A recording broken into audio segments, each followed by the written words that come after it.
PT passou 20 anos no poder, não mexeu em nada. Bolsonaro não mexeu em nada.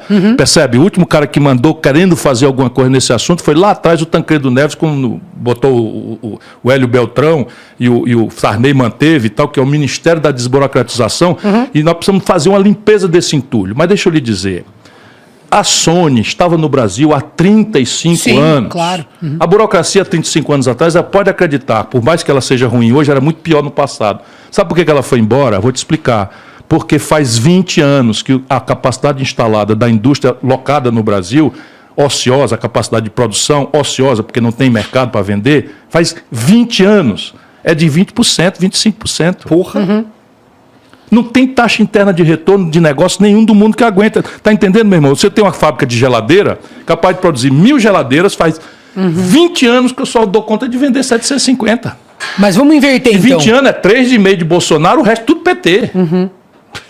Mas a gente pode inverter, então. Então, por exemplo, o Flow, vários amigos meus que têm esse instinto empreendedor. Porque o que acontece? Eu lendo seu livro também, eu tenho a impressão que quando você fala que você é centro-esquerda, né, tal, muitas pessoas que eu conheço já te colocam no saco da esquerda geral. Falam, não, a esquerda é contra o empreendedor, é contra a criatividade, é contra a inovação, né? Eles têm essa visão preconceituosa.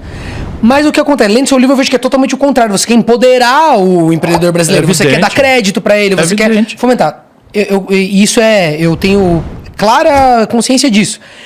Mas eu sinto a dor dessas pessoas que estão iniciando agora, que, por exemplo, a gente fala da burocracia, tudo bem, a Sony talvez tenha essa capacidade de lidar muito bem com isso, porque ela está num mercado, né, muito grande, ela lida bem com isso. Agora, o pequeno brasileiro que tem uma ideia, você tá entendendo? Eu tenho amigos que... É engraçado, a pessoa tem um instinto de esquerda e tal, e eles ficam assustadíssimos quando eles completam a maioridade e vão... Coisa simples, ele quer ser um prestador de serviço. Ele vai abrir lá procedimentos que pra gente que tem empresas, né, mais complexas, são simples. As pessoas desistem quase de ser cidadão. Falam, não, fica tudo irregular, eu não quero saber, eu não vou pagar boleto, eu não achei o lugar no site, eu quero que se dane porque eu não tô exigindo nada, então eu também não vou dar nada, não vou perder meu tempo com isso. Sabe quanto o brasileiro médio gasta, o empreendedor médio gasta só de hora para pagar os impostos? 2.600 horas. Não, a gente tem coisas aqui, distorções absurdas. Tem uma aberração de completa. Empresas que têm um departamento gigantesco só para saber no mundo da tecnologia. 2.600 horas é o estudo médio. Então a produtividade da economia brasileira está em declínio também há 15 anos. Olha a extensão do mal que nós estamos falando aqui, da falta de projeto. A falta de projeto, essas coisas vão acontecendo. Então... Aí percebe? E a burocracia, ela tende a se aferrar quando começa a ficar esse conflito selvagem. Então, o que você tem que fazer? Por exemplo, nós estamos experimentando, eu uso sempre o Ceará, porque lá no Ceará a gente meio que experimentou coisas concretas. Agora nós estamos com um novo projeto de estabelecer que uma empresa, se tiver determinados padrões ali e tal, não pode demorar mais do que 24 horas para abrir. Nossa, que sonho. Percebe? No meu governo, eu, por exemplo, eu estabeleci que uma coisa com algoritmo. É muito simples tecnologicamente você acabar com determinadas aberrações da burocracia. Por isso que irrita, porque a gente trabalha com tecnologia, você fica... Então você com algoritmo, você pega um algoritmo e tal, estabelece uma história de contribuinte e estabelece um intervalo. No meu caso era 5%. Acima recebia uma carta elogiando. Então tinha um algoritmo que dizia a empresa Flow, não sei se chama Flow, deve contribuir, pelo padrão dela, deve contribuir com X. Se ela contribuiu com X mais 5% ou mais isso, eu recebi uma carta do fisco dando os parabéns como contribuinte exemplar, não sei o que e tal. Se ela contribuiu abaixo de 5, e uma carta dizendo o que aconteceu. Você errou ou quer que a gente vá aí fazer uma fiscalização? A fiscalização só ia se persistisse o conflito e fazia profundidade de 5 anos. Para quê? Para não ter que fiscalizar nada e criar a cultura do coisa. Isso tudo está à mão no Brasil de fazer. Nós vivemos uma administração analógica.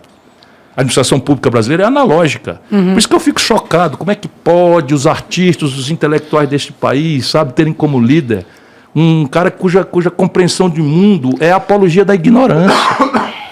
Sabe, isso me choca. Porque isso puxa a nação para trás. É uma bola de chumbo agarrando o Brasil no passado. E isso tudo está na mão para fazer. Mas está na mão para fazer mesmo. Eu acredito, mas assim, Eu, na verdade, estou nessa tentativa de identificar, porque eu leio o projeto e aí eu também trago bagagens minhas de coisas que foram impeditivos para empreender e, enfim, que eu vejo da história das pessoas. Tem um outro ponto também que é muito delicado e eu tô colocando para você, mas eu quero deixar claro que o que eu vou falar agora, que é sobre lei trabalhista, etc., eu sou extremamente a favor. Eu acho que foi um dos adventos mais importantes da história brasileira, porque o Brasil tem um passado agrário difícil, né? Enfim, onde teve muita condição análoga à escravidão, ainda existe, né? Se você procurar bem, você vai achar algumas situações onde isso ainda acontece. Mas eu digo, não tem que ter uma modernização. Aí eu tô abstraindo bastante, eu não tô sendo concreto, falando, não, botando o dedo especificamente numa coisa. Por quê? Eu vejo que, por um lado, quando você tem uma grande empresa, uma corporação gigante, que tem departamentos, que consegue cuidar disso, é muito legal você proteger o elo mais fraco, que é o trabalhador, né? Mas existe uma simetria muito grande nesse nosso mundo, que é quando, por exemplo, você tem 3 amigos, um vende o carro, ele tem uma ideia na cabeça, ele fala, cara, eu vou vir com o capital que eu consegui aqui, uma pequena herança, tal, vamos criar um aplicativo, eu, você, nós 3, vamos que vamos. A gente se acerta, eu vou ser o dono da empresa, mas vocês, se der certo, vão ter uma participação. A coisa avança, a gente se desentende, e aí por intriga, por rancor, ele vai lá, me processa, num processo trabalhista fala que eu não dei a cadeira e que teve tendinite, sei lá o quê. Quer dizer, num mercado onde as pessoas já têm uma consciência maior, já são mais escolarizadas, será que a gente não pode passar um pouco dessa responsabilidade mais pro individual? Claro. Veja bem, para que a gente possa ter mais competitividade. Porque eu vejo que essas empresas, elas morrem nesses estágios. É na burocracia, é em um processo trabalhista, às vezes injusto. Não tô falando do grande sertão brasileiro, não tô falando de empresas grandes, eu tô dizendo aqui, nas relações entre pessoas que ou estão numa relação de igualdade, ou pior. Na minha opinião, existem momentos onde o cara que tá com a ideia e com o capital tem uma assimetria, porque ele tem o risco das pessoas que estão se relacionando com ele ali naquele começo poderem levá-lo à ruína, como eu já vi acontecer. Então, eu quero saber de você. Vamos do geral para o particular. De novo, é o meu esforço pedagógico de fazer da campanha um exercício de educação, para que as pessoas se contaminem e estabeleçam uma cumplicidade. E eu estou tentando trazer coisas diferentes para a gente debater. Está perfeito. Então, vamos lá. Do geral para o particular. Jamais prosperou nenhuma sociedade no planeta Terra, em tempo algum, nem na atual geografia contemporânea, que tenha introduzido no mundo do trabalho insegurança jurídica e insegurança econômica. Portanto, garantir uma estrutura institucional que introduza segurança jurídica e segurança econômica ao mundo do trabalho é condição sine qua para o desenvolvimento. Isto é uma premissa, assim, estou falando coisa prática, não existe nenhuma sociedade do mundo. Então alguém diz assim, porra, o cara exagerou, chama aí um freguês assim, não, na Alemanha, não sei o quê. Não, eu vou dizer para você que na Alemanha a jornada semanal é 36 horas e agora Portugal vai começar a experimentar a semana de 4 dias e uma série de coisas, porque as pessoas percebem isso. Por quê? Porque o capitalismo moderno se afirma no consumo de massa, que é onde ganha escala, as coisas vão se barateando e tal. E o consumo de massa se afirma na renda do trabalho. Se eu destruo a renda do trabalho, eu destruo a galinha dos ovos de ouro. E a produtividade alemã é altíssima mesmo. É a maior do mundo. E o salário hora trabalhada da China passou do Brasil.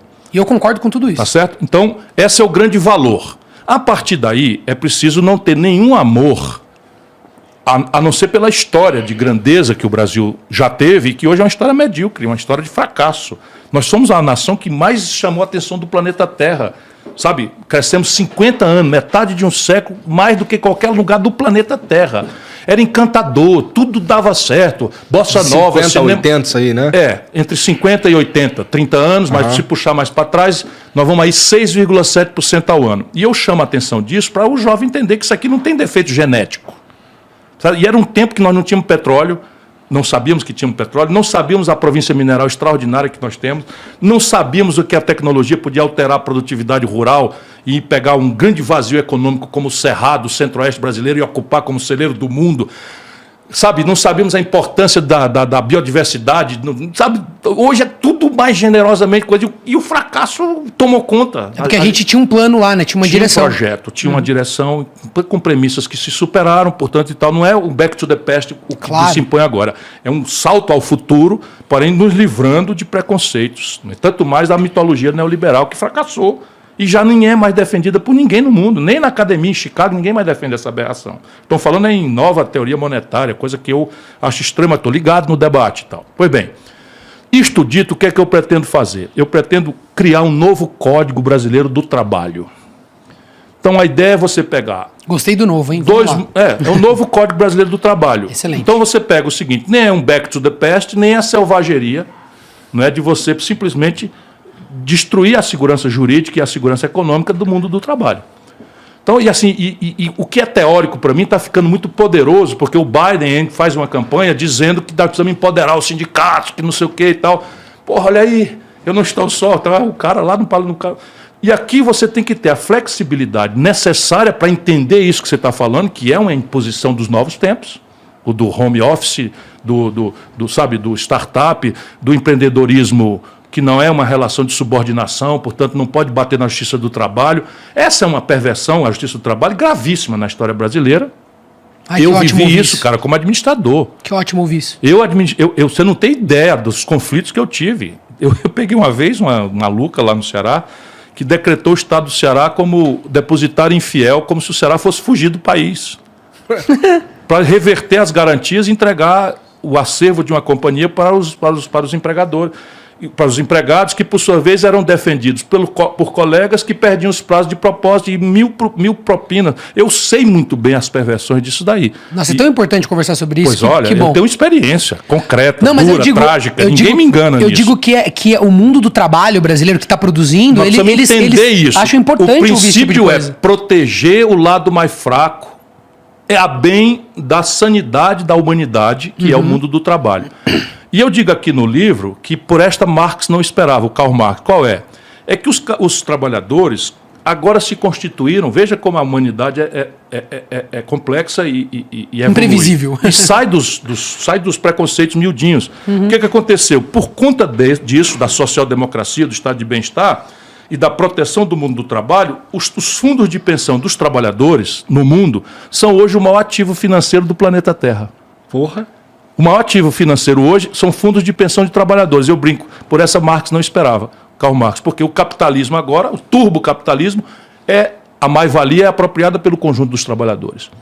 E é isso que a nova esquerda tem que fazer, apropriar para o conjunto da sociedade os efeitos disruptivos que as novas tecnologias estão impondo na realidade humana, para que elas não fiquem concentradas na mão de meia dúzia de Zuckerbergs e coisa. Mas eles nem admitiram ainda que o mecanismo do livre mercado gere essa riqueza. Pelo menos aqui no Brasil eu vejo um discurso atrasadíssimo que ainda não abriu mão, pelo menos, de entender que isso é um motor. O livre mercado é uma essencialidade do progresso humano.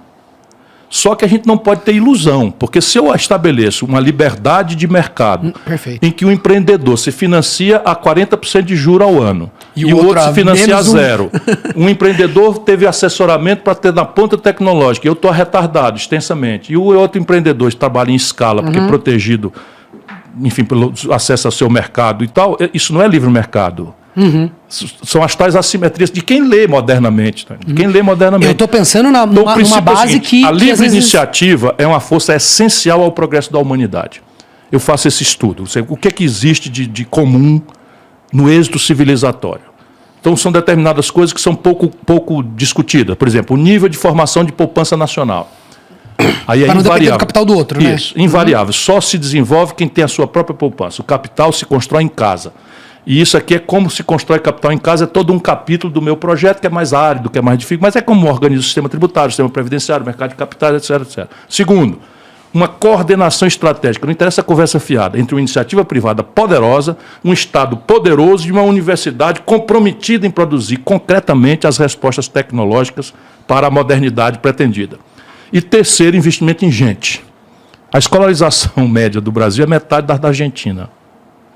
Só para vocês terem uma ideia. Na Colômbia, você bota 42 garotos de 18 a 25 anos na universidade, no Brasil você bota 18. Isso é só um número. Quando você olha a qualidade do que está se fazendo no Brasil, outro dia eu reuni aqui profissionais de saúde para discutir o desafio da saúde e tal. Teve um líder médico importante, eu não vou citar o nome porque me chocou, dizendo o seguinte: olha, doutor, você tem que chegar lá, tem que fechar 200 cursos de medicina no Brasil.